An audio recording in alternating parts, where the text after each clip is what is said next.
عليه وصحبه أجمعين ثم بعد باب الستر وعورات المسلمين والنهي عن إشاعتها بغير ضرورة. قال الله تعالى: إن الذين يحبون أن تشيع الفاحشة في الذين آمنوا لهم عذاب أليم في الدنيا والآخرة. وعن أبي هريرة رضي الله تعالى عنه عن النبي صلى الله عليه وسلم قال: لا يسقط عبدا في الدنيا إلا ستره الله يوم القيامة. رواه مسلم. وعنه قال: سمعت رسول الله صلى الله عليه وسلم يقول: كل أمة معافي إلا المجاهرين، وإن من المجاهرة أن يعمل الرجل بالليل عملا ثم يصبح وقد ستره الله عليه فيقول: يا فلان أمنت البارحة كذا وكذا وقد بات يستره ربه ويصبح يوسف شكر الله عنه. متفق عليه. وعن النبي صلى الله عليه وسلم قال: إذا زنت الأمة فتبين زناها فليجلدها الحد ولا يفرق عليها، ثم إن زنت الثانية فليجلدها الحد ولا يفرق عليها، ثم إن زنت الثالثة فليبيعها ولو بحد من شعر. متفق عليه. وعنه قال أن النبي صلى الله عليه وسلم وقضي النبي صلى الله عليه وسلم برجل فشرب خمرا قال: ارجلوه. قال أبو هريرة رضي الله تعالى عنه: ومثل الضارب بيده والضارب بنعله والضارب بثوبه. فلما انصرف قال بعض القوم: أخزاك الله. قال: لا تقول هكذا، لا تعين عليه الشيطان. رواه البخاري. بزرگوں اور دوستوں، اس وقت کا حضرات کے سامنے جو 4 حدیثیں پڑھی گئی ہے، اس میں حضور اکرم صلی اللہ علیہ وسلم نے خاص بات کی طرف ہمیں تعلیم دی ہے، اور وہ بات یہ ہے کہ اگر کسی آدمی کی کوئی خاص بات، کوئی خاص پردہ داری کی بات اگر مسلمانوں میں معلوم ہو جائے تو حتی الامکان اس کو چھپانے کی کوشش کرنی چاہیے، اس کو ظاہر کرنے کی کوشش نہیں کرنی چاہیے۔ آج کل ہمارا مسئلہ بالکل الٹا ہے، جیسے گزشتہ کا بتایا تھا کہ جھوٹ بولنا شریعت کے اعتبار سے بہت زیادہ ناپسندیدہ ہے، لیکن آج کل ہمارے یہاں وہ آدمی سب سے زیادہ اچھا، ہوشیار اور چالاک سمجھا جاتا ہے تو زیادہ سے زیادہ جھوٹ بولتا ہے۔ حالانکہ جھوٹ بہت ضروری چیز ہے، اسے بچنے کی ضرورت ہے۔ اسی طریقے سے آج ہمارے اندر بھی بہت ساری چیزیں ایسی ہوتی ہیں جو بھید کی ہوتی ہے، ستر کی ہوتی ہے، کن کی ہوتی ہے، اور وہ ہمیں معلوم ہو بھی جاتی ہے، تو اس ڈھانگی چیزوں کو لوگوں کے سامنے ظاہر کرنا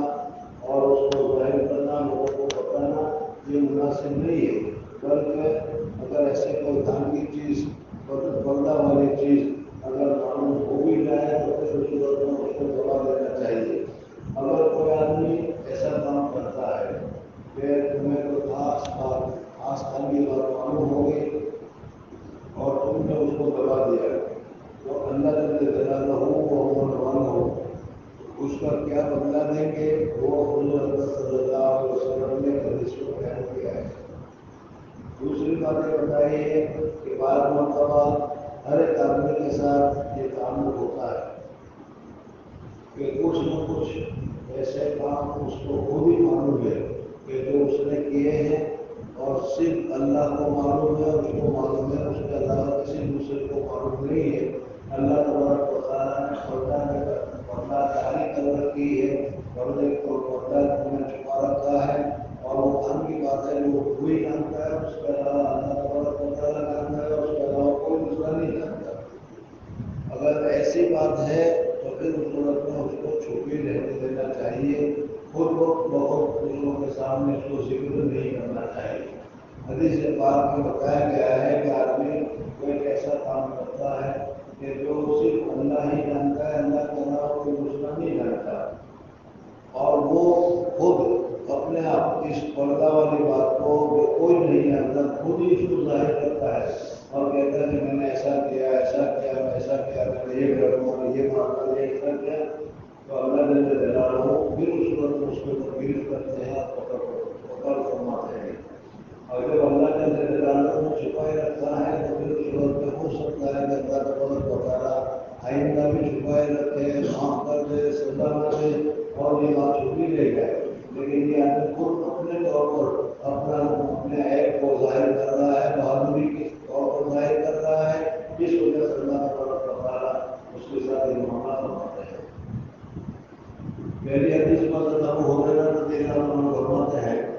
کہ لا يسمع عبدا في الدنيا الا ستره الله يوم القيامة، کسی آدمی نے کسی آدمی کی پردہ داری کی، یعنی کوئی عیب اس کا معلوم تھا، تمہیں معلوم ہو گیا کہ اس میں یہ عیب ہے اور تم نے اس عیب کو چھپا دیا، کسی کے سامنے اس کو ظاہر نہیں کیا، تو اللہ جل جلالہ تو سترہ اللہ یوم القیامہ،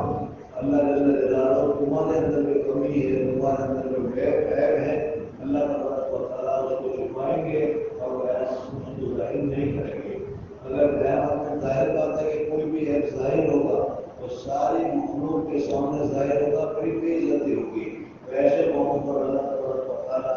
ہماری عیب کوشش کرتے ہیں، ہمارے عیب کو چھپاتے ہیں، تو یہ ہمارے لیے بہت اچھی بات ہے۔ تو اس حدیث کے بعد آج کی مجلس میں ہمیں یہ سبق لینا ہے کہ اب کسی کی بھی کوئی بھید کی بات، دھن کی بات اگر ہمیں معلوم ہو جائے تو ہم اس کو چھپائیں گے، اس کو ظاہر نہیں کریں گے۔ اگر ہمارا مسئلہ میں نے ابھی شروع میں بتایا کہ ہمارا مسئلہ اس سلسلے میں ہوتا ہے، ہم لوگوں کو تلاش میں رہتے ہیں کہ اس طریقے سے بھید کی بات ہمیں معلوم ہو اور پھر اس بات ہم لوگوں کے سامنے ظاہر کرتے رہتے ہیں۔ حضرت ابو ہریرہ رضی اللہ عنہ کی دوسری روایت ہے کہ حضور اکرم صلی اللہ علیہ وسلم فرمایا کہ کل امتی معافی الا مجاہرین، ہر ایک امتی کو اللہ تبارک و تعالیٰ معاف کر دیں گے، گناہ معاف کر دیں گے، لیکن مجاہد جو ہے اس مجاہد کے گناہ معاف نہیں کریں گے۔ صحابہ کرام رضوان اللہ تعالیٰ نے پوچھا کہ یا رسول اللہ صلی اللہ علیہ وسلم مجاہد کون ہے؟ حضور اکرم صلی اللہ علیہ وسلم فرمایا کہ تنہائی میں اس نے کوئی گناہ کا کام کیا، تنہائی میں اس نے کوئی بات کی اور اللہ تبارک و تعالیٰ نے اس کی پردہ پوشی کی، کسی کو پتہ نہیں چلنے دیا، صرف وہی جانتا ہے اور اللہ جانتا ہے۔ اب اگر وہ کسی کو نہیں بتاتا تو کسی کو پتہ نہیں چلتا، لیکن یہ خود اپنی بہادری دکھلانے کے لیے، خود اپنے کیا ہے ہمت بتانے کے لیے لوگوں کے سامنے وہ کہتا ہے کہ میں تو ایسا کہ میں نے یہ کیا اس طریقے سے جو خان کی بات تھی اس کو کیا ہے اپنی ہمت کے طور پر، اپنے طاقت کے طور پر لوگوں کے سامنے ظاہر کرتا ہے، اس کو ظاہر کیا جاتا ہے۔ اگر ہم نے کوئی ایسا کام کیا پھر اللہ تبارک و تعالیٰ اب اس گناہ کو معاف نہیں کریں گے، بلکہ اللہ تبارک و تعالیٰ اس گناہ کی جو سزا ہوگی اس سزا ضرور دیں گے۔ اس وجہ سے اللہ کو معاف کرنا چاہتے ہیں۔ ایک دوسرے حدیث میں بھی آتا ہے کہ اللہ جل جلالہ اور ماننے والوں کسی بندے کو بلائیں گے اور اللہ جل جلالہ اور ماننے والوں کے اندر علاوہ دوسرا موقع کوئی نہیں ہوگا، پردہ ڈال دیا جائے گا۔ پھر اللہ جل جلالہ اور ماننے والوں اس کے چھوٹے چھوٹے عیب، چھوٹی چھوٹے گناہ، چھوٹی چھوٹی چیزیں وہ ہے وہ بتائیں گے کہ بندہ تم نے ایسا کیا تھا، ایسا کیا تھا، ایسا کیا تھا، ایسا کیا تھا۔ وہ جانے گا کہ اللہ جل جلالہ اور ماننے والوں جب کہہ رہے ہیں اور ہم نے کیے بھی ہے تو انکار کرنے کی کوئی وجہ نہیں، وہ ڈر رہا ہوگا اور ڈر کے ساتھ دوسرا ڈر اس کو یہ لگا ہوگا کہ یہ تو میرے چھوٹے چھوٹے کرتوت بتائے جا رہے ہیں، میرے تو اس کے علاوہ بھی بڑے بڑے گناہ بھی میں نے ایسے کیے ہوئے ہیں، اگر وہ آئے گا تو کیا ہوگا، یہ اس کے دل میں ڈر لگا ہوگا۔ اتنے میں اللہ تبارک و تعالیٰ کہے گا کہ میرے بندے تو نے دنیا میں یہ گناہ کیا تھا، یہ برائی کی تھی، میں نے اس کو چھپا کے رکھا تھا، کسی کو بتایا نہیں تھا، تو جب میں نے اس کو دنیا میں چھپائے رکھا، آج بھی اس کو چھپائے رکھتا ہوں اور کسی کے سامنے ظاہر نہیں کرتا اور میں اس کو معاف کر دیتا ہوں۔ تو یہاں پر یہ آدمی خود ہی اپنے گناہ کو ظاہر کر رہا ہے، خود ہی اپنی کمی کو، خود ہی اپنے عیب کو ظاہر کر رہا ہے اس وجہ سے اس کو مظاہر کہا گیا. اور پھر اس صورت میں جب اس نے خود ہی اپنے ایپ کو ظاہر کیا ہے تو اللہ تبارک و تعالیٰ اس ایپ کو لوگوں کے سامنے ظاہر بھی کریں گے اور اس کو سزا بھی دیں گے. تو دوسرا سبق آج کی صدی سے ہمیں یہ ملا کہ ہمیں ایسا اگر ہم نے کوئی کام کیا ہے تو ہم ہی جانتے ہیں اور لوگوں کے سامنے بہادری کے طور پر بتانا، ہمت کے طور پر بتانا یا طاقت کے اظہار کے لیے اس قسم کی بتانا. اور جو چیز اللہ تبارک و تعالیٰ کے علاوہ کوئی نہیں جانتا خود ہی اس کو اپنے پاپٹ قرآن ماننا، اس کو بتانا، یہ بہت ہی بری چیز ہے. اس وجہ سے آج سے ہم انشاءاللہ ایسی کوئی چیز نہیں کریں. تیسری حدیث وہ بھی حضرت ابو ہریرہ رضی اللہ عنہ کی ہے اور اس میں یہ ہے کہ اگر کسی کی کوئی باندھی،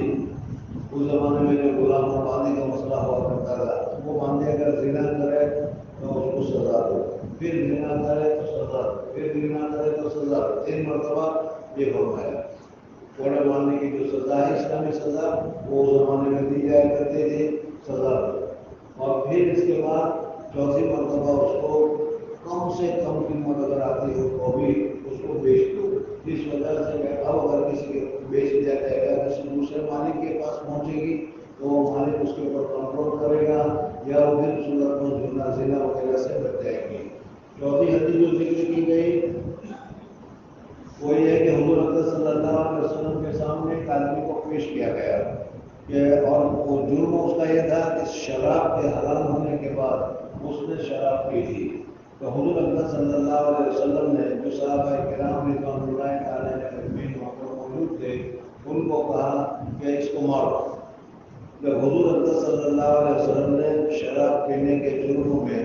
اس کو مارنے کے لیے کہا تو حضرت ابو ہریرہ رضی اللہ عنہ فرماتے ہیں کہ وہاں جو صحابی موجود تھے انہوں نے اس کو مارنا شروع کیا. کسی نے تھپڑ مارا، کسی نے جوتا مارا، کسی نے کچھ مارا، کسی نے کچھ مارا. کسی کے پاس رومال تھا تو اس نے رومال کے ذریعے سے اس کو مارا. بہرحال اس کو جو سزا دینی تھی شرعی سزا حضور اکرم صلی اللہ علیہ وسلم کے کہنے کی وجہ سے اس آدمی کو دے دی گئی. جب سزا سے فارغ ہو گئے تو کسی آدمی نے اس کو شرم دلائی اور کہا آزاد کرنا، تجھے اللہ تعالیٰ نے ذلیل کر دیا، تم نے ایسا بڑا کام کیا. حضور اکرم صلی اللہ علیہ وسلم نے فرمایا اب اس کو ایسا مت دو. اگر کسی سے کوئی برا کام ہو گیا ہے، کسی نے کوئی برا کام کیا ہے تو پھر اس صورت میں اس کو شرمندہ کرنا، شرمندہ کہنا، سرو کرنا یہ بہت بری بات ہے. یہ بات جو ہے وہ بھی ہمارے اندر ہمارے اخلاق میں بہت ہی اعلیٰ درجے میں پائی جاتی ہے کہ اگر کسی آدمی نے کبھی کوئی غلطی ہوئی تھی، کبھی کوئی سے گناہ ہوا تھا اور اس نے اس کو توبہ بھی کر لی، معاف بھی کر لی اور اللہ تبارک و تعالیٰ سے اس کی صورت صفائی ہو بھی گئی تو ابھی اللہ تبارک و تعالیٰ معاف کرنا چاہے، اللہ تعالیٰ معاف کر دے گا، اللہ تبارک و تعالیٰ کی طرف سے معافی ہو جائے گی. لیکن ہم اس کو مرتے دم تک معاف کرنے کے لیے تیار نہیں ہیں اور کہتے ہیں یہ تو وہ ہے جس نے یہ کیا تھا، یہ ہے جس نے وہ کیا تھا. اس طریقے سے اس کو شرمندہ کرتے رہتے ہیں. حضور اکرم صلی اللہ علیہ وسلم نے یہاں پر حضرت اللہ کہا تو منع کیا کہ ایسا مت ہو. کیوں؟ اس وجہ سے کہ شیطان کا کام تو